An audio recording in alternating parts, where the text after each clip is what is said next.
We're live. Broadcasting on the internet, ladies and gentlemen, in real time.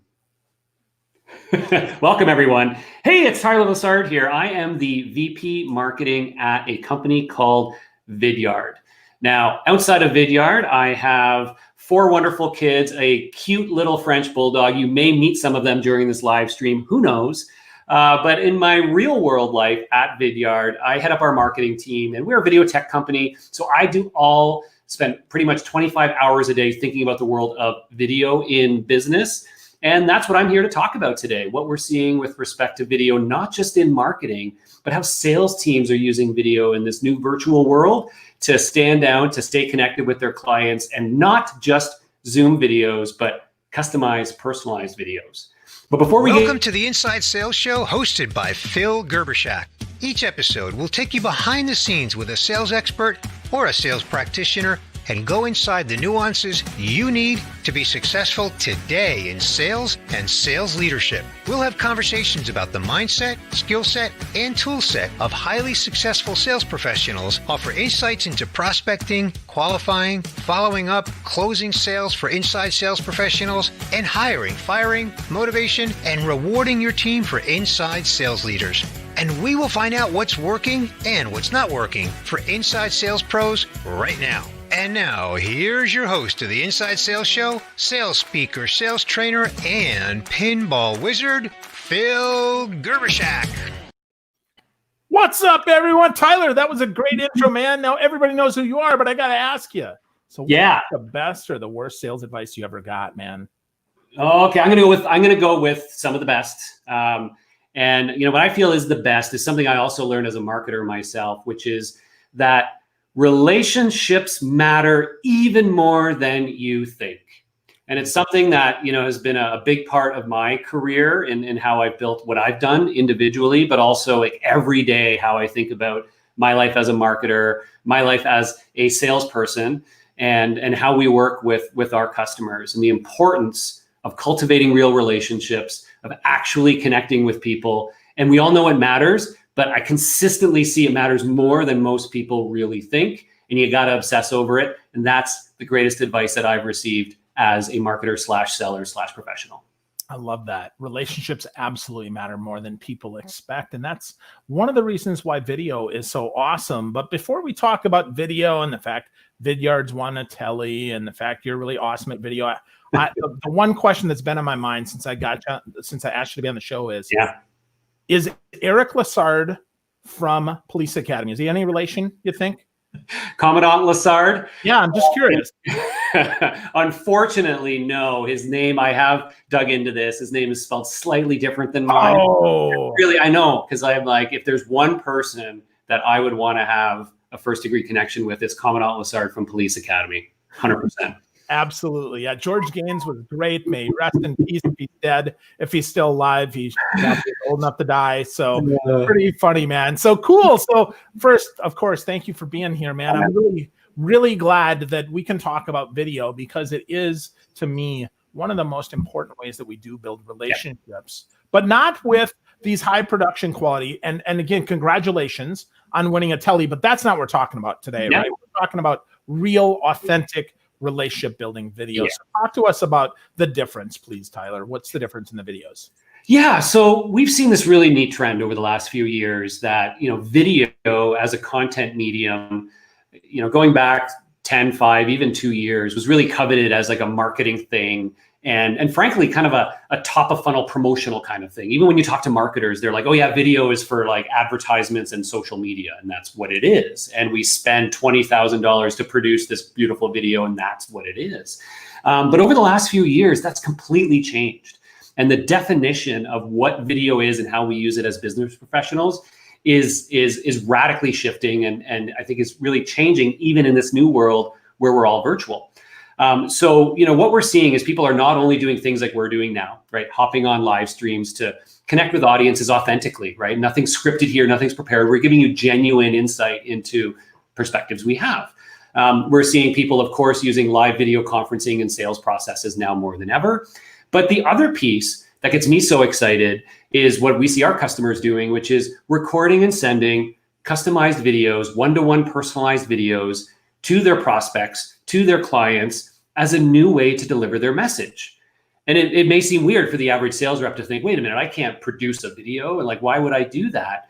But if you step back and think, what you're doing as a sales rep, you're a communicator, right? You're a messenger. You're somebody who's building a relationship.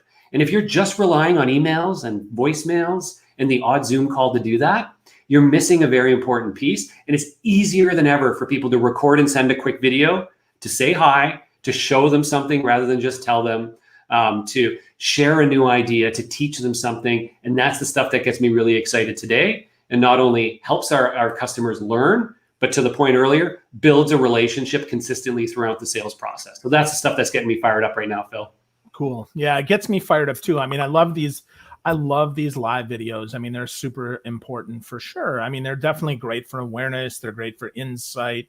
But that little 2 to 3 minute video that says, ooh, here's something just for you. I think that's really, really powerful. And I like how Vidyard makes it super easy. I signed up. I purposely didn't sign up before. I actually signed up about 10 minutes before we went live, thinking just to see, is it really that easy? And to be clear, Tyler did not pay me to do this, although I will take a check if you have one.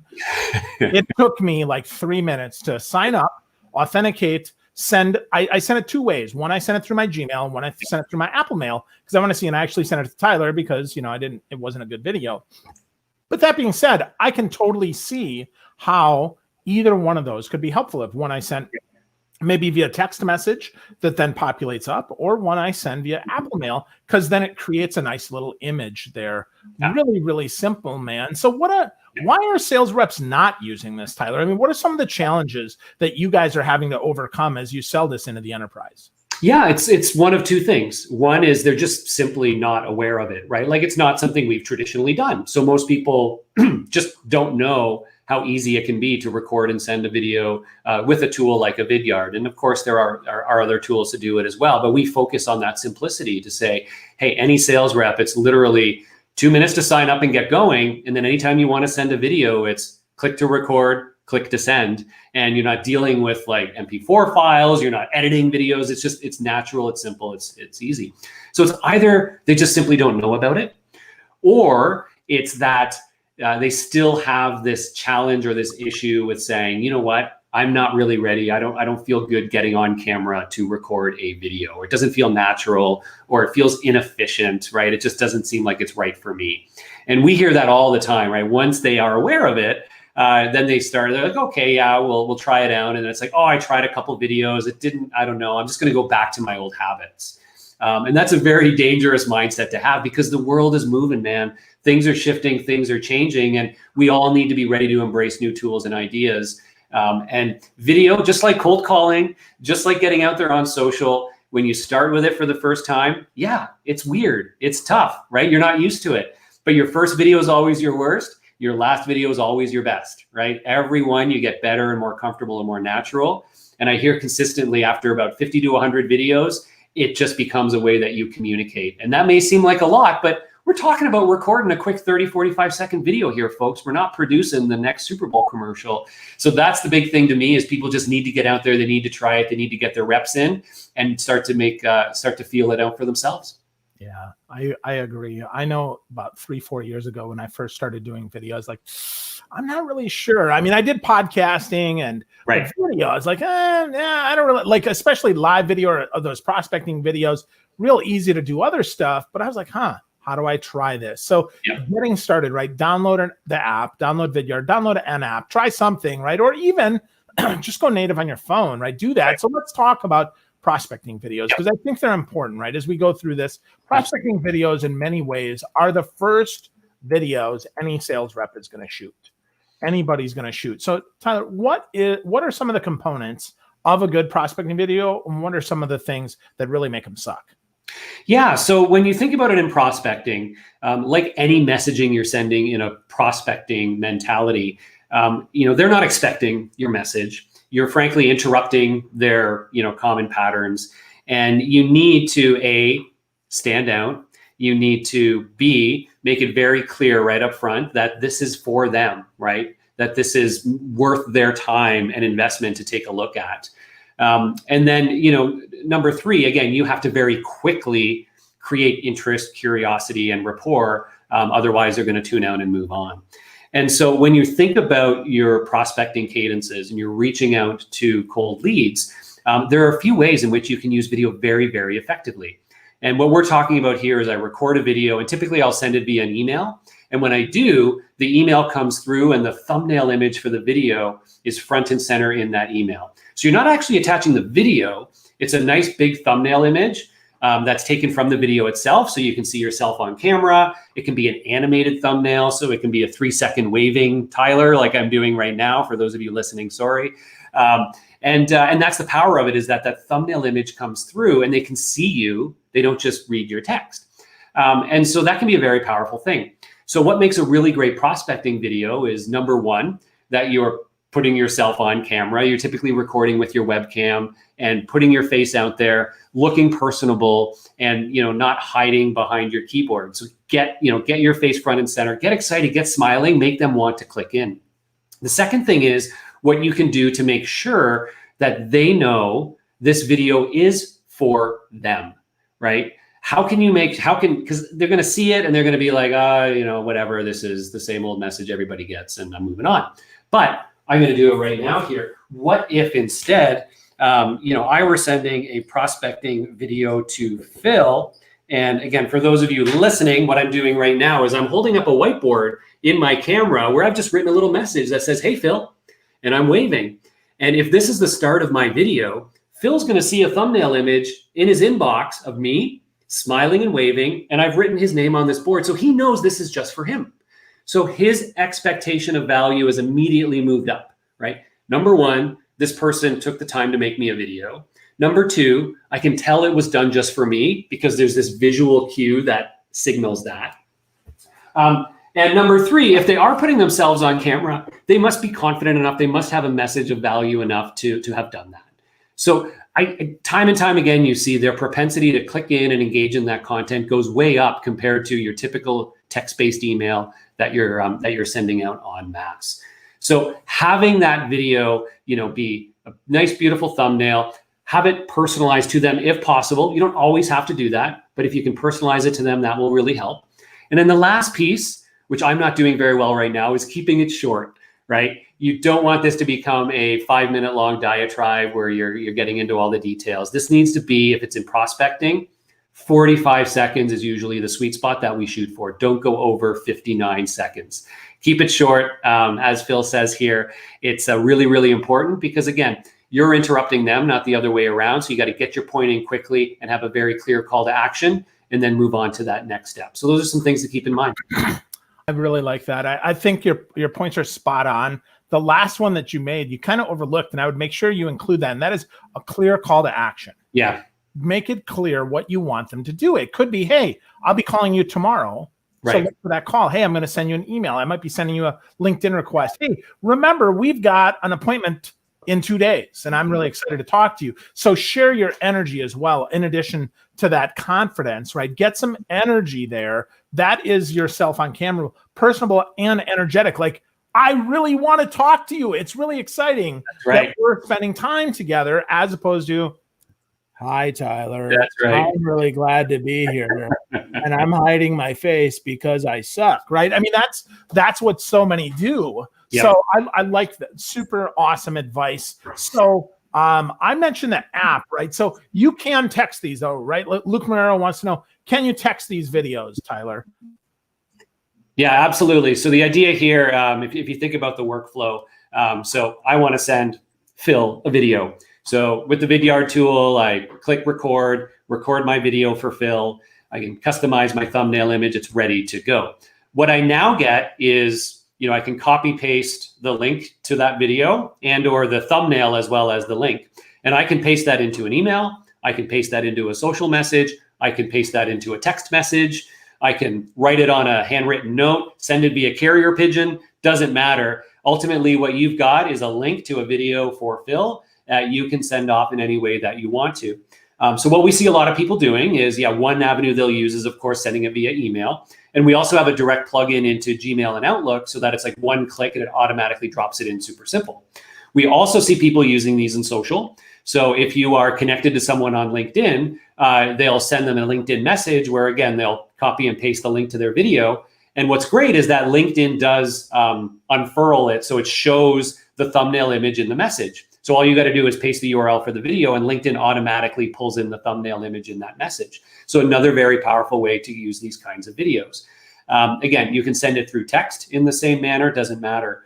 So it's a really versatile tool. And I'm glad you asked, because you don't want to pigeonhole yourself into thinking, oh, it's for this one thing. It's like, no, I can create great videos and send them out through a lot of different ways. And that's the power of it. Yeah. Well, you joked about carrier pigeon, but I think about that. I can imagine doing a postcard campaign with that thumbnail on the postcard and customizing that URL to, maybe or maybe use, some other tool, smart links or pretty links, and saying, philgerbishek.com/I love Tyler. And here's a video that when you go to, it is just for you, that you can tell, first of all, nobody's ever viewed. That's an important point that helps your videos stand out. Don't have a video that you're pretending is personal when you send out to everybody named Tyler. Right? That's not what we're talking about here.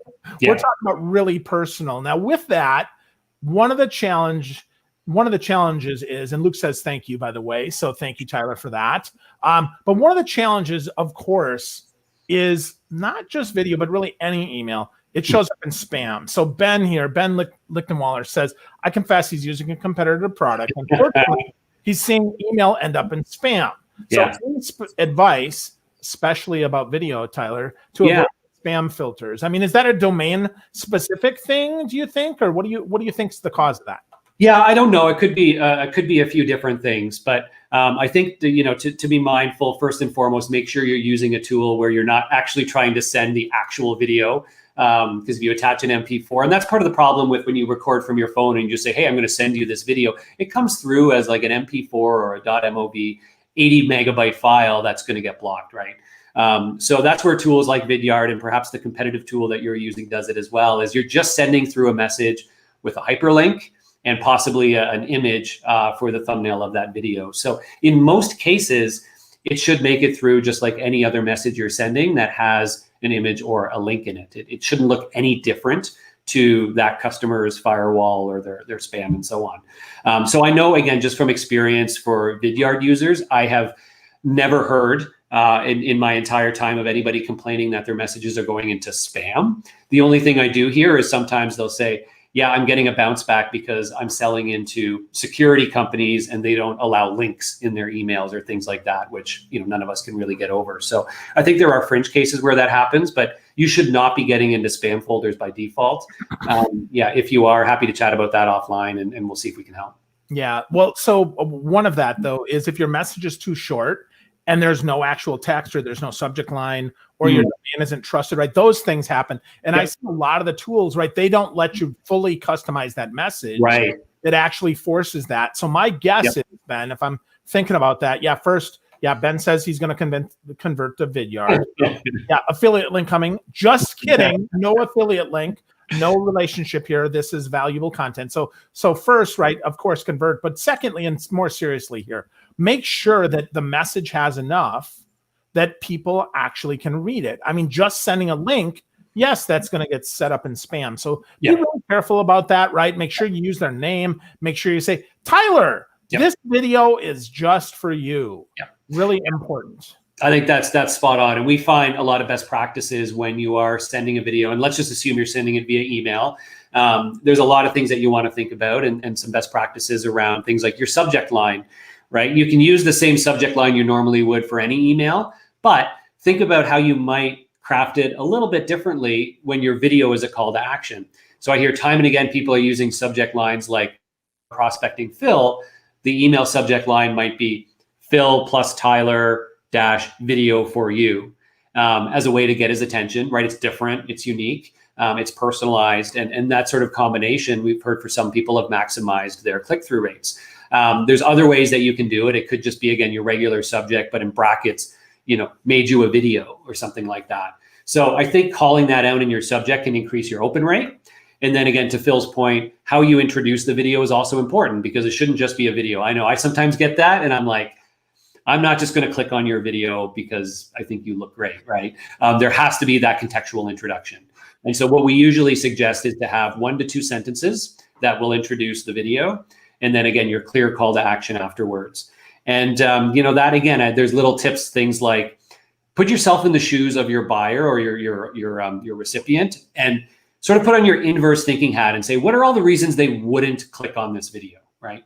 And address those in your introductory context. So one reason is they might think it's too long, right? I don't have time to watch a video. So be very explicit in your introductory sentence. Hey, Phil, I made you this 46-second video to da-da-da-da-da. And then I put in brackets, by the way, if you put it at 1.5x playback speed, you'll get done even faster, right? Or something like that.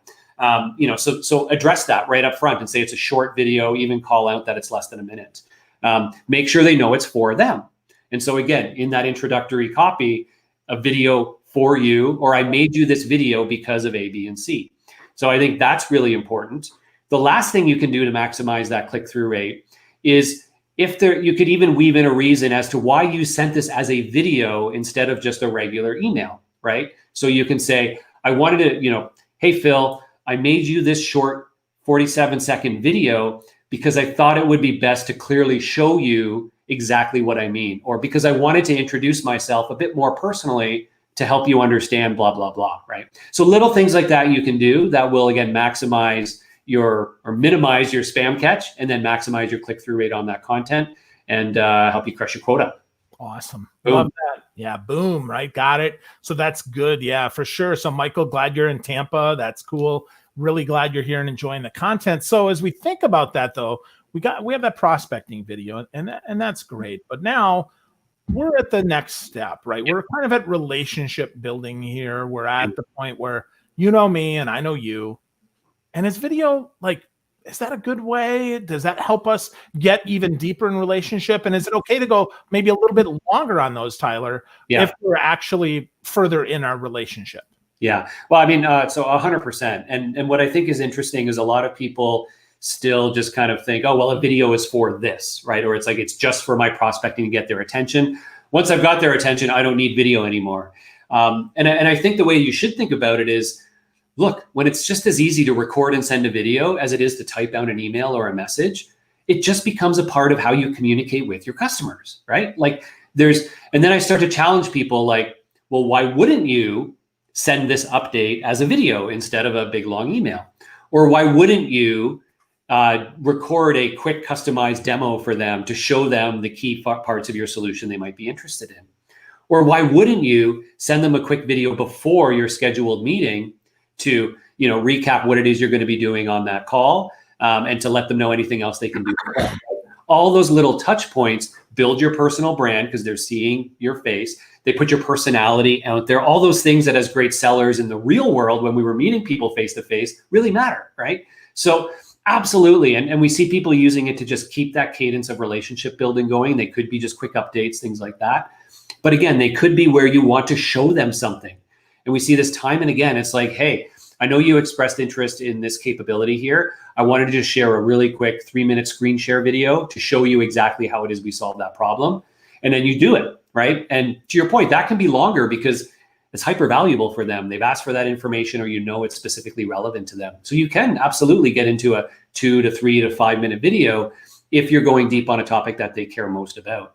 If you do start to get longer, what we'll often do is in your message, we'll say hey, at 2 minutes, I talk about this, and at 5 minutes, I talk about this, because I want to respect your time as a viewer. So those are all little things you can be doing, and just make video a part of your communication pattern. There's no reason that you can't do that. Awesome. I dig that. I think that's important, right? I love the chapterization, giving me the timestamps of when it is. I also think as we think about that, I can think about how we might use that to then send a proposal as we walk through. Hey, here's where you sign it, right? Here's some considerations. Hey, you know what? Your legal department might have a couple questions here. Your procurement department might ask for this. Well, here's an opportunity for you to get in front of that perhaps and to say, hey, here's some stuff, right? Maybe overcome some objections as they come up as they're reading a contract. So really good. So to your question, and we'll kind of wrapping on that. And that is, Tyler, when should we not send a video? Because I love video, right? I really think it's valuable, but there are certainly some inappropriate times to send video. So can you talk about that a little bit, please? Yeah, I think the biggest thing to remember about video is that we do need to respect, the time and interest of our audience. And, and certainly, because video is a linear medium, it's not as skimmable, if you will, as text. And there are certainly times where you say, you know what, that's not the best use of time.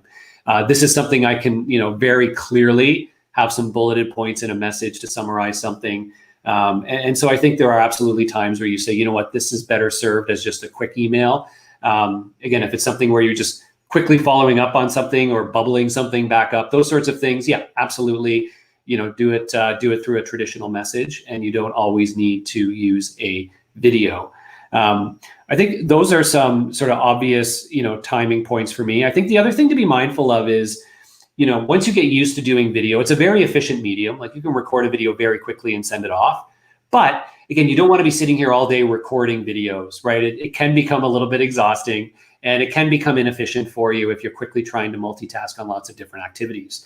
And so again, I think that's where you want to be mindful of, can a video add value to this message right now? Me explaining it clearly, showing them something, would it help? And if not, if you're like, no, you know what, just as quickly I can type something out and send it off, then do that if that's more efficient for you. So everybody's going to adopt their own style. I hear some people who record 30, 50 videos a day, and it just becomes a way that they respond to things because they find it easier.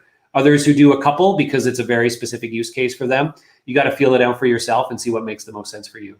Yeah, I love that. You added a great question there, Tyler, and that is, can a video add value to this message? And if it can, then absolutely do it, right? It does help your brand. It does help that, people will watch the video if they're short, if they're useful, if they're for them. Really, really awesome points here.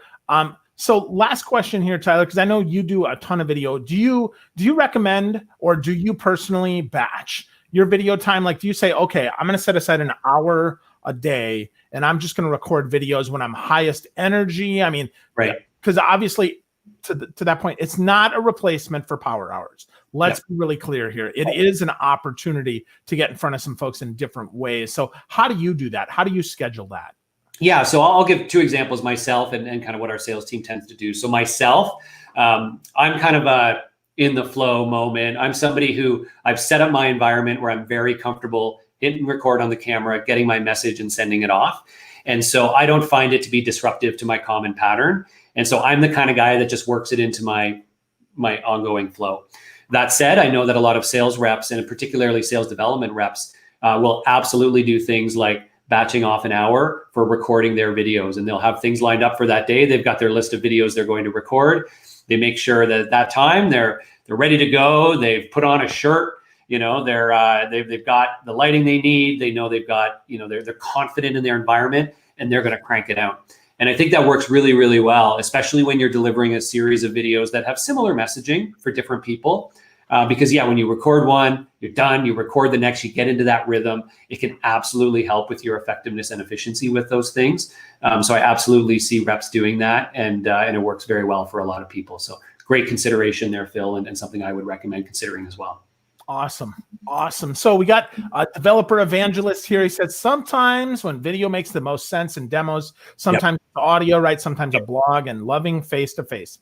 Absolutely, Chuck Tomasi. That's absolutely important, man. That's so key. Really good stuff, Chuck. And Chuck and I are going to talk about podcasts later on when his new book comes out. So love that Chuck chimed in with that. Lots of stuff there, Tyler. So let's wrap this up with getting started, right? So what gear do people need? And then how do they get started? Obviously, the goal for folks, I would encourage you, right, whether it's Vidyard, because that's Tyler's company, right? Certainly take a look at vidyard.com, or somebody else, do get started. Do start in doing video. But Tyler, what are your best steps for getting started? Yeah, so let's touch on the hardware assets first. So whether you're using Zoom or Vidyard or anything else, the things you'll always want to be mindful of course, your camera. If you're using your embedded camera in your laptop, it's probably not the best quality. So if you can invest in a webcam, that can go a long way. Second thing is your lighting. And so, here I've set up a couple of lights that are shining on me. I'm even lighting my background to create a really nice visual scene. And so those things can go a long way. If you're finding your videos are looking grainy or dark, just get a simple little ring light, $50 on Amazon, and set up your environment so you've got that. And then the third thing is audio. Again, if you're using your embedded microphone in your laptop or your PC, probably not the best. If you can use a headset, I use a Yeti desktop mic myself, which gives me great audio quality, but AirPods, anything like that will also go a long way. So be mindful of those three things. And then just the software tools, to your point, what are you using to actually record and share the videos? And again, there are free tools out there like Vidyard that you can get going with that just make it really simple, let you choose your video and audio inputs and go ahead with these things. So yeah, if you're interested in more, you can, sign up for free at vidyard.com/free, have at it. It's unlimited usage, go nuts. You can record as many videos as you like, see how it works. And you'll even get notifications to let you know when somebody watches your videos, so that you can follow up at the right time. So again, not a lot to lose. Give it a whirl, see how it works. And those are a few tips on how to make sure your videos are coming across the best and you're being as efficient as possible. Awesome. Great tips, Tyler. Really appreciate that. So Tony just signed up 3 weeks ago. So good work, Tony. You must have anticipated I was going to be talking to Tyler. Yeah. So I appreciate that. That's fantastic. So folks, if you want to get Vidyard or something like that, right, go get it. Vidyard.com is real easy. Vidyard. If you want to find Tyler, he's on LinkedIn all over there. Sure. Really enjoy his content there. Any parting thoughts, Tyler, as you take us home? We said it earlier. Now is the time to try some new things and to just get going. I think as we're all in this virtual selling world, this remote selling world, our customers are craving a little bit more connection, a little bit more personalization. So I think there's tools like video that you can use that can go a long way. But I think my last piece of advice is really think about how to use video for its strengths, right? Like it's not just a different way to read your email scripts. So be thoughtful about it and think about how can I put my personality out there? How can I use visuals? How can I get a little bit more creative with this medium that gives me new ways to connect with my customers? Have some fun with it, keep it casual, and figure out how it works for you. And I think that's a really important part to being successful with a new tool like video. Awesome. Well, you said how important relationships are, and I'll tell you, no better way to keep those relationships alive than through video. So give Vidyard a call, give them a try, download, play with them, right? Get using it. We got some comments here that we've got Tony sent to Vidyard today. That's awesome, right? So good stuff.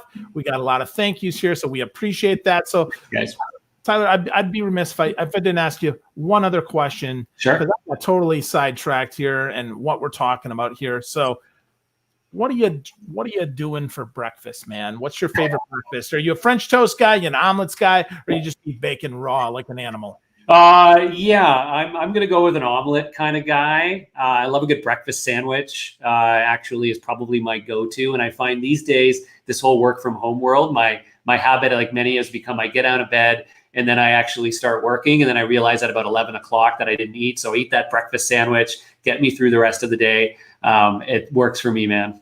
Awesome. Good stuff. Thank you, Tyler, for spending some time with us. Folks, go check out vidyard.com. Download the app on your phone, get the Chrome extension, and sign up and get sending video for prospecting, relationship building, and even for sending your proposals. Thanks, Tyler. Really appreciate it, man.